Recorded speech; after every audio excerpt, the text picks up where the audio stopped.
میں نے توبہ کر لی. اب اس توبہ کو پورے کرتے کرتے مجھے 5 سال لگے, لیکن سے روزے نہیں چھوڑے. سٹیج پہ گاتا تھا, 15,000 آدمی سٹیج پر مجھے دیکھ رہا ہوتا تھا, وہاں سے سیدھا نیچے اترتا تھا, سیدھا مسجد. وہاں جا کر ساتھی انتظار کر رہے ہوتے تھے, شلوار قمیض ان کے پاس ہوتا تھا, جاتا تھا, نہاتا تھا, وضو کرتا تھا, استغفار کے 2 نفل پڑھتا تھا, شلوار قمیض پہنا, جدھر جماعت کا رخ ادھر نکل گیا. تو وہ میں نے 3 دن نہیں چھوڑے. پھر میں نے گشتیں نہیں چھوڑی. لوگ میرا مذاق اڑاتے تھے, لوگ میرا مذاق اڑاتے, آپ تو کیا کرتے ہیں, خود یہ کر رہے ہیں اور اوپر سے تبلیغ کر رہے ہیں. میں نے کہا ہاں جی, وہ بھی کر رہے ہیں, یہ بھی کر رہے ہیں, آپ دعا کرو اللہ وہ چھڑوا دے, یہ شروع کروا دے. ہاں جی. پھر ایک دن ایک ساتھی سے میں نے کہا یہ تو مجھے اب بہت شرمندگی ہوتی ہے, میرے سے نہیں جایا جاتا تبلیغ پر, مجھے لوگ تانے دیتے ہیں. کہنے لگے نہیں نہیں نہیں نہیں ایسا نہ کرنا. پھر کہنے لگے دیکھو یہ پانی کا گندا گلاس ہے نا, اس میں صاف پانی ڈالتے رہو ڈالتے رہو ڈالتے رہو, یہ سارا گندا پانی باہر آ جائے گا. میں نے کہا ہاں یہ بات تو صحیح ہے تمہاری.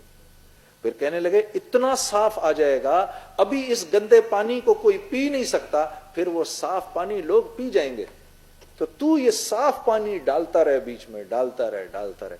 میرے دوستو, ان تمام چیزوں کے باوجود میں اس تبلیغ میں جڑا رہا.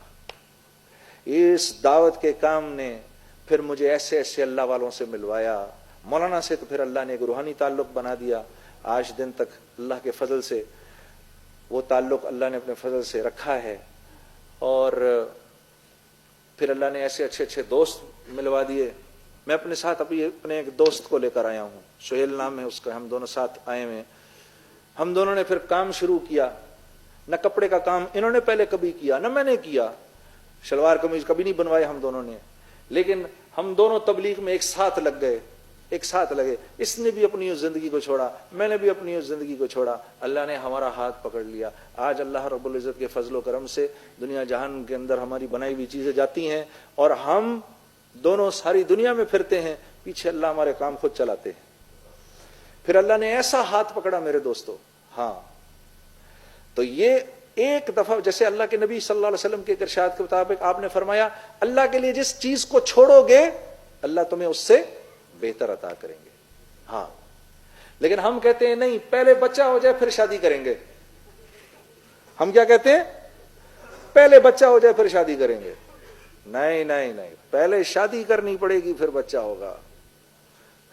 پہلے تبلیغ میں نکلنا ہوگا پھر زندگی بدلے گی. جی, پہلے میری یہ چیز ٹھیک ہو جائے, پہلے وہ ہو جائے ٹھیک, پھر یوں ہو جائے نا, جب یہ ہو جائے گا نا جنید بھائی, پھر میں جاؤں گا سروزے پر. میں یہ کبھی نہیں ہوگا. یہ ہوگا کبھی, یہ کبھی نہیں ہوگا. پہلے یہ ہوگا تو وہ تو پھر فوراً ہو جائے گا. ہاں ٹھیک ہے نا.